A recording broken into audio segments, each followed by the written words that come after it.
Asia cup ക്രിക്കറ്റിൽ യുഎഇക്കെതിരെ toss നേടിയ Indian bowling തെരഞ്ഞെടുത്തു. സഞ്ജു സാംസൺ പ്ലെയിൻ 11-ൽ ഇടം നേടി. വിക്കറ്റ് കീപ്പറായാണ് സഞ്ജു ഇറങ്ങുക.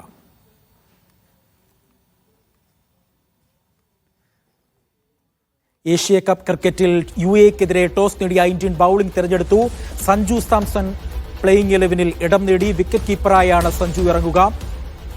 സ്പോർട്സ് ഡെസ്കിൽ നിന്നും മഹേഷ് പൂലൂരുണ്ട് വിവരങ്ങൾ നൽകാനായി. മഹേഷ്, നമ്മളേറെ കാത്തിരുന്നതാണ് സഞ്ജു ടീമിൽ ഉണ്ടാകുമോ എന്ന ആകാംക്ഷയോടെ കാത്തിരുന്നു നമ്മളെല്ലാവരും. അത് സംഭവിക്കുകയും ചെയ്തു. എന്താണ് വിശദാംശം? അജി, സഞ്ജു ടീമിലുണ്ട്. അദ്ദേഹം നിലവിൽ ഒരു ഫിനിഷറുടെ റോളിൽ എന്ന് പറയാം. 5-ാം നമ്പറിലാണ്, മധ്യനിരയിലാണ് സഞ്ജു ബാറ്റ് വീശുക. ഓപ്പണർ അല്ല എന്നുള്ളൊരു സങ്കടം സ്വാഭാവികമായും നമുക്കുണ്ട്. എന്തായാലും ഇന്ത്യ ടോസ് നേടിയ ഇന്ത്യ UAE ബാറ്റിങ്ങിന് അയച്ചു. ഇന്ത്യ ഫീൽഡിംഗ് തെരഞ്ഞെടുത്തിട്ടുണ്ട്. ശുഭ്മൻ ഗിൽ ഒപ്പം തന്നെ അഭിഷേക് ശർമ്മ, ഈ രണ്ട് പേരാണ് ഇന്നിംഗ്സ് ഓപ്പൺ ചെയ്യുക. 3-ാം നമ്പറിൽ സൂര്യകുമാർ യാദവ്, 4-ാം നമ്പറിൽ തിലക് വർമ്മ, 5-ാം നമ്പറിലാണ് സഞ്ജു സാംസൺ എത്തുക. ജസ്പ്രീത് ബുംറയാണ് ഈ ഒരു നിരയിൽ ഒരു സ്പെഷ്യലിസ്റ്റ് പേസർ എന്നുള്ള രീതിയിൽ ബുംറയുടെ പേര് മാത്രമാണ് നമ്മൾ കാണുന്നത്.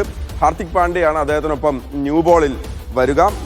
ഒപ്പം തന്നെ 3 സ്പിന്നർമാർ ഇന്ത്യക്കുണ്ട്. അക്സർ പട്ടേൽ, വരുൺ ചക്രവർത്തി, ഒപ്പം തന്നെ കുൽദീപ് യാദവ്. അങ്ങനെ 3 സ്പിന്നർമാർ കൂടി ഈ നിരയിലേക്ക് എത്തുന്നുണ്ട്.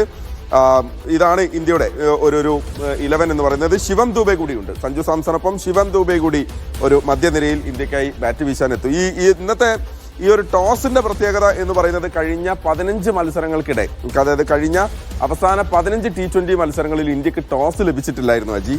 ഇന്നിപ്പോൾ അതിനുശേഷമാണ് ഇന്ന് ടോസ് നേടിയത്. ടോസ് നേടിയ ഇന്ത്യ ബൗളിംഗ് തെരഞ്ഞെടുത്തു. UAE അവിടുത്തെ വിക്കറ്റ് എന്ന് പറയുന്നത് തുടക്കത്തിൽ ബൗളിങ്ങിന് അനുകൂലമാണ്. ആ വിക്കറ്റ് ഒരു എൻഡിൽ കുറച്ച് പുല്ല് കൂടുതലുണ്ട്, അല്ലെങ്കിൽ കുറെ കൂടി ഒരു ഗ്രീനിഷായി ഫീൽ ചെയ്യുന്നു എന്നിട്ട് പറയുന്നുണ്ട്. അതായത് ജസ്പ്രീത് ബുംറയ്ക്ക് അനുകൂലമായ ഒരു സാഹചര്യം ഉണ്ടാകും എന്ന് നമ്മൾ പ്രതീക്ഷിക്കുകയാണ്. ആദ്യ മത്സരമാണ്. ഇന്ത്യയെ സംബന്ധിച്ചിടത്തോളം വിജയിച്ച് തുടങ്ങാനാകും ഒരുപക്ഷെ അനായാസ ജയം എന്നുള്ള രീതിയിലൊക്കെ നമ്മൾ പ്രതീക്ഷിക്കുന്നുണ്ട്. സഞ്ജു ഉണ്ട് എന്നുള്ള ആഹ്ലാദമുണ്ട്, പക്ഷേ ഓപ്പണറുടെ റോളിൽ ഇല്ല എന്നുള്ള സങ്കടവും ഉണ്ട്.